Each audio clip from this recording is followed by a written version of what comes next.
Hola, hoy hablaremos sobre los 17 títulos bioéticos propuestos por Jorge Richman, el autor del libro Un Mundo Vulnerable. Nosotros somos Julián Ortiz, Samuel Cadena, Elizabeth Durán, Camilo Restrepo, Santiago Mortegui y Lady Granados. Aquí tenemos los vistos, puesto que se están pidiendo y los tienen en pantalla. Yo les voy a hablar sobre los dos primeros títulos. El primero es: los huracanes tropicales nacen de tubos de escape de nuestros coches y de las chimeneas de nuestras centrales térmicas. Este título se centra en la conexión directa que tenemos con la contaminación, tales como usar el carro o consumir electricidad. En este título, Richman nos da a entender que el calentamiento global no es un fenómeno, sino que nosotros lo estamos causando. Esto nos invita a reflexionar sobre nuestra huella de carbono y sobre la minimización del uso de los contaminantes. Ahora, el segundo título es: ¿por qué una reflexión ética sobre ecología? En los últimos siglos la cantidad de personas en el mundo han ido aumentando. Esto lo podemos ver en el crecimiento de la población, donde hace 1 o 2 siglos no éramos 1.000 millones de personas y ahora somos más de 8.000 millones. Esto hace, obviamente, que se necesiten más recursos para mantener esta cantidad de población, pero en diferentes culturas y lugares esto es distinto, puesto que hay países desarrollados y subdesarrollados. Un ejemplo de esto podría ser Estados Unidos y China, que estos no van a usar la misma cantidad de recursos que Colombia. Es decir, estos dos países van a usar muchísimos más recursos que los colombianos, puesto que en China hay 1.100 millones de habitantes y en Estados Unidos hay más de 300 millones de habitantes, mientras que en Colombia solo hay 56 a 60 millones. Esto hace que su postura frente a una crisis ecológica sea distinta, puesto que hay unos países que contaminan más que otros. Griezmann invita a estos países que contaminan más a que provean más para la mitigación de una crisis ecológica. Bueno, profe, yo le voy a hablar sobre los capítulos 3, 4 y 5. El capítulo 3, como su título dice, pensar y obrar bajo el horizonte del apocalipsis, pues nos muestra cómo la crisis ecológica actual no puede entenderse solo desde la ciencia o la política, sino también desde la ética y la diversidad cultural. Pues este nos habla sobre el multiculturalismo y el pluralismo axiológico, que nos muestran múltiples formas de relacionarse uno con la naturaleza. Esto pues ha vivido en equilibrio con su entorno, pues nos pone a revalorar estos saberes tan urgentes para respetar la diversidad y poder construir un futuro más justo y sostenible para todos los que habitamos en este mundo y no acabarlo. Por parte del capítulo 4, su título, que es la regla de universalización y la idea de sustentabilidad, este nos da un ejemplo, nos muestra que si todos adoptamos la vida cotidiana de un estadounidense promedio, con la huella ecológica que ellos dejan, más o menos necesitaríamos 2 planetas más para sostenerlo. O sea, esto dice que si todos gastáramos de la forma en que gastan los estadounidenses, necesitamos prácticamente 3 planetas para poder subsistir a esa huella ecológica tan grande que ellos dejan. O sea, esto es algo impresionante. Vemos que los estadounidenses no les importa la verdad mucho sobre el sistema ecológico, sobre el mundo, y por eso es como su forma de verlo y de gastar lo que tienen. Entonces este ejemplo de Gandhi, pues a mí la verdad se me hizo muy impresionante, pues cuando lo leí se me hizo la verdad muy complejo que se vea de esa forma y que los estadounidenses pues la verdad no tengan como esa mentalidad de hey, vamos a revalorar lo que nosotros estamos haciendo. Y para terminar, pues el quinto capítulo, el que voy a hablar es sobre el aprendizaje de los límites. Se habla de la justificación de prácticas éticamente cuestionables, como por ejemplo la clonación o los cultivos transgénicos, pues estos minimizándolos con sus riesgos al compararlos con técnicas ya conocidas. Este también habla del abuso de los recursos naturales y cómo colapsarán sociedades por ello. Como ya lo dije también en el capítulo 4, pues todo va como muy relacionado con los recursos naturales.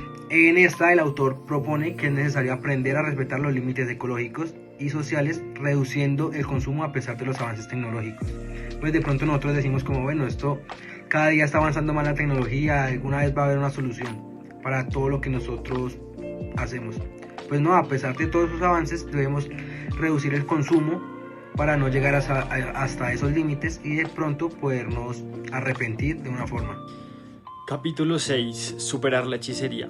Richman nos hace caer en cuenta en este capítulo que pensamos en la actualidad que toda la tecnología y todos los avances tecnológicos que tenemos hasta el momento lo que hacen es impulsarnos y llevarnos al siguiente nivel, entre comillas. Pero estamos dejando de lado todo lo que nos da eso, que es la naturaleza. Y bueno, pasamos por encima de ella para hacer estos avances tecnológicos, ya que necesitan muchos recursos y a nosotros no nos importa porque tenemos un pensamiento que es como, bueno, perdemos esto, pero nos da mucho esto, y no tenemos en cuenta que la naturaleza está con nosotros desde el inicio del tiempo y que gracias a ella es que podemos avanzar tecnológicamente, que si la destruimos y no aprendemos a convivir con ella, lamentablemente vamos a tener una extinción, sin llevarlo al punto de la exageración. También pues este capítulo nos hizo darnos cuenta que no somos tan fuertes como en serio pensamos, como bueno, pasa esto, podemos hacer esto. Si no respetamos la naturaleza y aprendemos a vivir con ella, lastimosamente no vamos a llegar a ningún lado. Capítulo 7. Ecología como pensamiento de los límites. En este capítulo nos remontan a cuando se pensaba que los recursos de la tierra eran ilimitados y asimismo se gastaban, asimismo podían usar o abusar de ellos.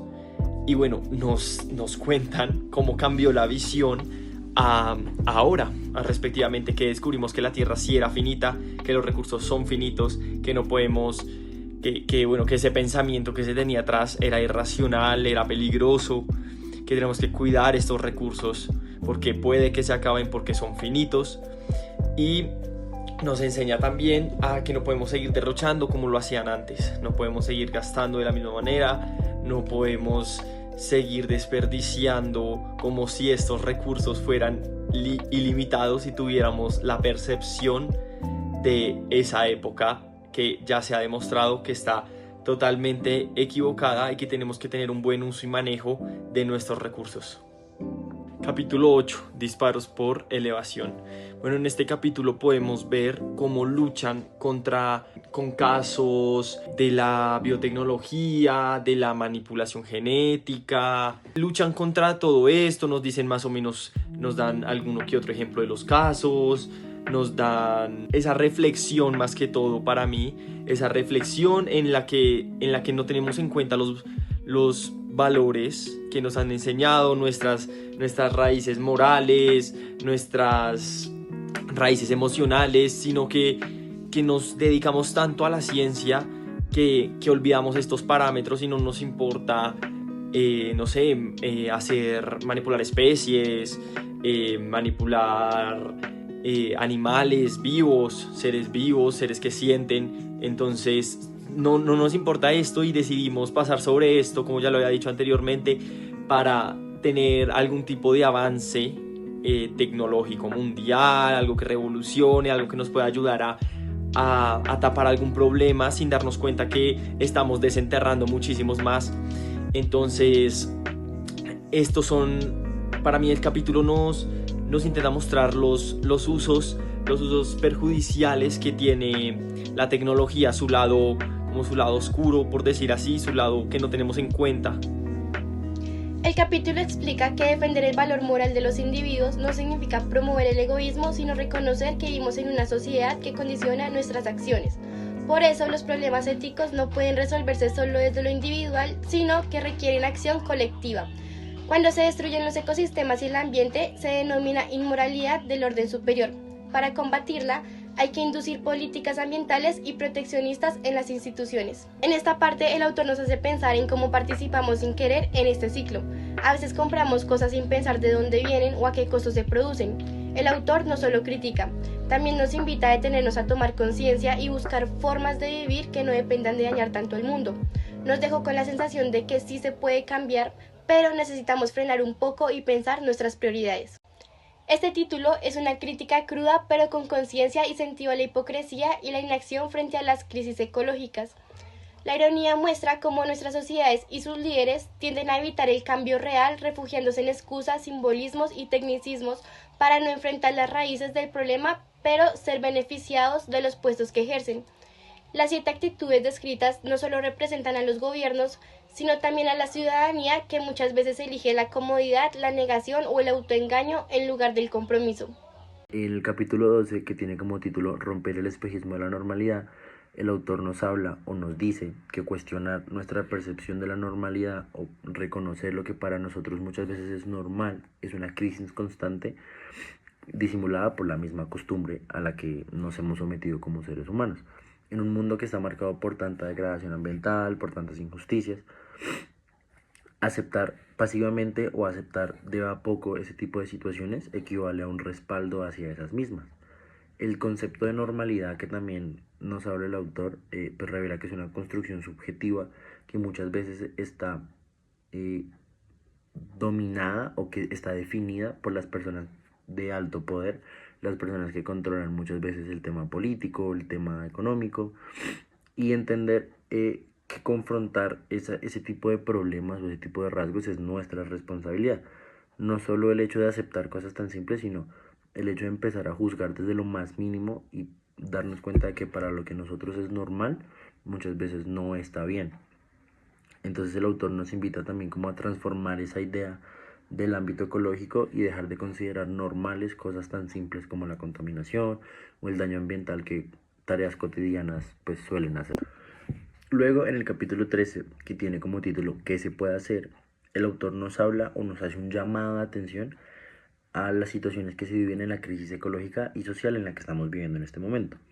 Como muchos científicos hablan de que el ser humano es o fue, digamos que un experimento fallido de la evolución a lo largo de la historia y que nosotros mismos hemos sido los responsables de todas las crisis en las que estamos viviendo, el autor tiene una postura totalmente opuesta y habla de que habla de la esperanza activa y dice que aunque las probabilidades de supervivencia sean mínimas y que las cosas, digamos que se vean de alguna manera del ámbito científico, no tenemos derecho a la desesperanza, como él bien lo dice, y que las personas que viven en situaciones privilegiadas o en situaciones de conocimiento de las acciones tienen que comprometerse y tienen una labor más activa a la hora de pues, practicar acciones futuras. Entonces, digamos que en este capítulo el autor refleja mucho la importancia de las personas en un rol a la hora del futuro de nuestra sociedad, de que cada persona tiene que agregar su punto y su granito de arena, en especial las personas que están en una situación privilegiada. En el capítulo 14, que tiene como nombre Ética es micropolítica y política es macroética, el texto o el autor definen una visión ecosocialista que integra ética y política, que rechaza el antropocentrismo excluyente y el ecocentrismo extremo. ¿Qué significa esto? El ecosocialismo es una unión o una visión política y económica entre una unión del socialismo y la ecología. Hace una crítica o critica la ecología profunda por ser apolítica y también promueve una ética comprometida con el cambio social y económico. Lo que sostiene el autor es que tanto la política y la ética tienen que ir de la mano, ya que la micropolítica se manifiesta en la vida cotidiana y en las relaciones de las personas, y la política es muy macroética, ya que refleja los valores a gran escala de las personas. Habla que la política se ve en una esfera o en un imperio del egoísmo, de la corrupción.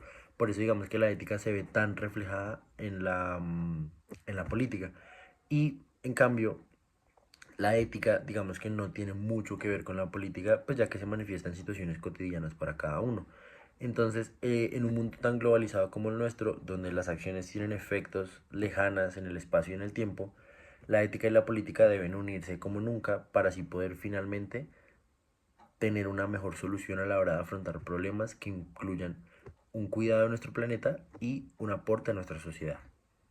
En el título 15 vamos a hablar de los valores viejos en situaciones nuevas. El texto nos invita a cuestionar la obsesión contemporánea por nuevos paradigmas y nos recuerda que las crisis actuales no necesariamente requieren nuevos valores, sino una aplicación coherente y valiente de los valores tradicionales. Conceptos como el respeto, la frugalidad y la eficiencia no son descubrimientos actuales, sino principios éticos que ya existen desde hace bastantes siglos. Lo que cambia el contexto es que es un mundo saturado y dominado por la tecnología, donde las decisiones éticas son más complejas. Esta perspectiva es valiosa porque evita caer en el egoísmo moral de lo novedoso. novedoso y nos empuja a rescatar una sabiduría olvidada que puede ser crucial para frenar las crisis actuales. Bueno, en el título 16 habla de contra la vives de novedades, en donde nos invita a reconocer que la verdadera necesidad no está en inventar nuevos principios éticos, sino poner en práctica los que nosotros ya conocemos. Además de esto, es una sociedad fascinada por la novedad, sobre todo tecnología y lujos, en donde es fácil caer en la trampa de desechar todo como si fuera inútil,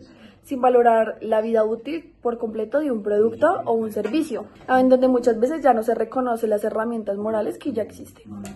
Frente a los riesgos ecológicos y la aceleración del desarrollo, se propone una postura de responsabilidad, donde no se ceda al miedo paralizante ni al entusiasmo ingenuo. La clave está en la tradición y en lo crítico, recordando que el progreso solo es verdadero si incluye una reflexión ética profunda sobre sus fines y consecuencias. El último título es Posiciones morales básicas, desde la que se argumenta. Entonces, el texto establece 3 principios morales básicos para una ética ecológica, los cuales son un universalismo moral, que sostiene que todos los seres humanos tienen el mismo valor moral, la crítica del antropocentrismo excluyente, en donde se amplía la conversación moral a otros seres vivos más allá de la especie humana.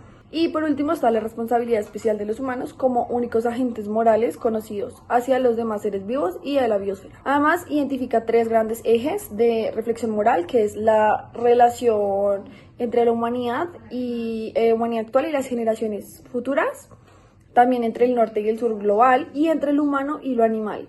Estos ejes guían el desarrollo del pensamiento ecológico en los siguientes capítulos del libro. Muchas gracias por su atención.